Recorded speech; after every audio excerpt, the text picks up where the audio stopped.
something to eat, have something to drink, and just sit back, relax, and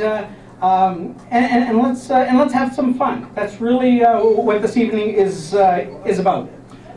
Custom Harleys, for the most part, the ones that I'm used to, have little seats. They're about this big. They're square. Not a whole lot of cushion. Bike sits about 20 inches off the ground, so you're pretty close. You're pretty low, and the only thing you have to put your feet on are just the bolts that stick up from the back tire. And of course, it's not cool to put your arm around a guy.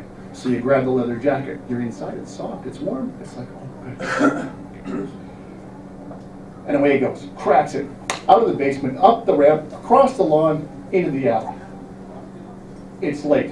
It's about midnight, and you're scared. You can feel it, and you don't know what's going to happen. You don't know if you can stay on. Half a block later, a right turn, another sharp right, you're on Highway 1, and away you go. And you're holding on, and at first it's not so bad, but as soon as he cracks it, it's all you can do to hang on, and you're sliding, your butt's sliding off that tiny little seat, and it's just, you can't breathe hardly, and then he shifts, pulls in the clutch. Oh.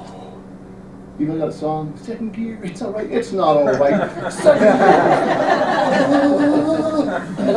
And all you can remember is looking down and the pavement's just flying by. And you're convinced you're going to fall off. He shifts again. Oh, you get to breathe again. Third gear. Oh, and away you go. And it's just, it's the scariest thing you've ever experienced. Well, everybody was thrilled. Tony was really thrilled with her large breasts, and you know, I got to tell you, some of the guys sitting there were really proud about their enlarged favorite things. In fact, they were even nudging some of the girls beside him, saying, "Look at this." Well, that was quite funny. And then he says, "Now it's going to go to half its size." So, what would you think? So these people were really they were really upset. You know, all of a sudden it's half its size. And he says, "Now, I'm going to introduce you to somebody," and he goes to somebody in the audience and says, "This person is going to take your favorite body part." Now, I got to tell you, Tony was crying. She was so upset. It was as if it really happened. Now, when I was 6, my parents divorced, as I'm sure a lot of you can relate to. But in those days, divorce wasn't all that common. And my father's father decided that since there was a divorce in the family, we had no value. And my mother and us 3 kids were tossed off to the side, not to be picked up. My grandmother was devastated. We were her first grandchildren, and she really missed that connection. But what could she do? Her husband was the boss. He was very controlling, and she dared not go against him. It was nearly 20 years. I was full grown with my own children when I heard the phone ring one day and picked it up to hear, "Is this Susie?" My grandmother, after almost 20 years, had decided we had value. And she increased the value in herself, and she was able to reach out and reconnect and take hold of the vision that she wanted to. It was so wonderful. What a blessing to reconnect. I'm not sure I ever would have discovered that. What I learned then, and in fact that lesson has happened to me over and over again since that time, is to stay open. Things could have been very different in that office that day. I could have been defensive. I could have told John he was an idiot. I could have done a lot of things. But something inside me said, stay open. Listen. John gave me that gift. Keep my ears open, keep my eyes open, keep my heart open. Because you never know when an opportunity is going to walk by you that can change your life. So if you take one thing away from this talk, apart from the other gifts that other speakers are giving you, I'd ask you to take that away with you, to stay open. You have no friends, you know nobody. This other person starts to show interest in you. They like you. They think, oh, maybe we'll date you. What do you think of that? You have a boyfriend or a girlfriend. Yahoo! It's awesome! Things go sideways. They start to control you. want to know where you're going every day, who you're with when you're coming home, to the point where he gets jealous and angry that you're out dancing with your friends. He doesn't like watching you dance on the dance floor. He scowls. You ask him to come dance, come join me on the dance floor. No.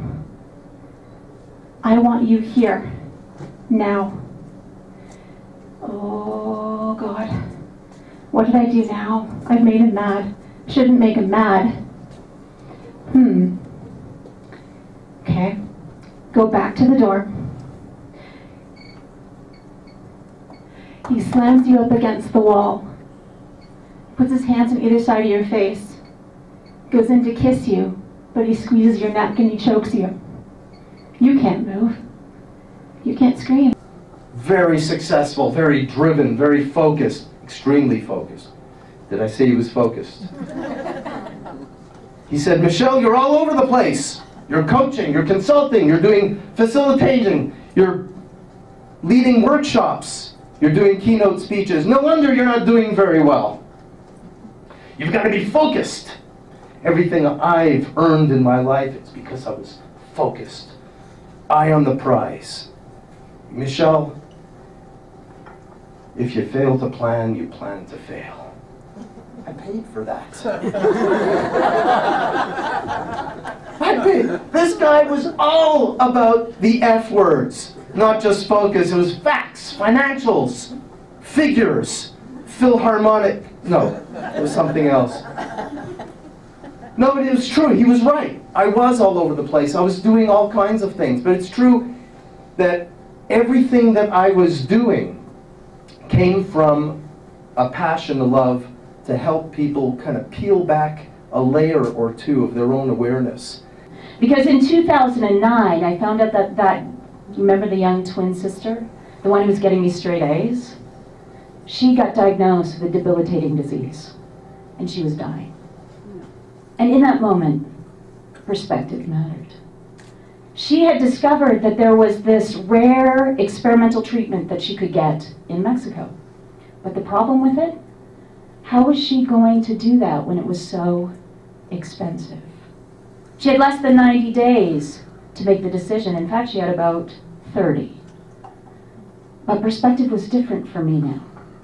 She came to me and she said, I'm never going to be able to get better. I'm never going to be able to hold my kids again.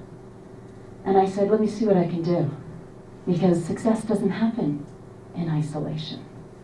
I pulled together a bunch of my entrepreneurial friends. Together we created a fundraiser, and under 90 days we raised every penny she needed. One more time for Palmo! Palmo! Standing ovation for Palmo. Would you do that? Come on!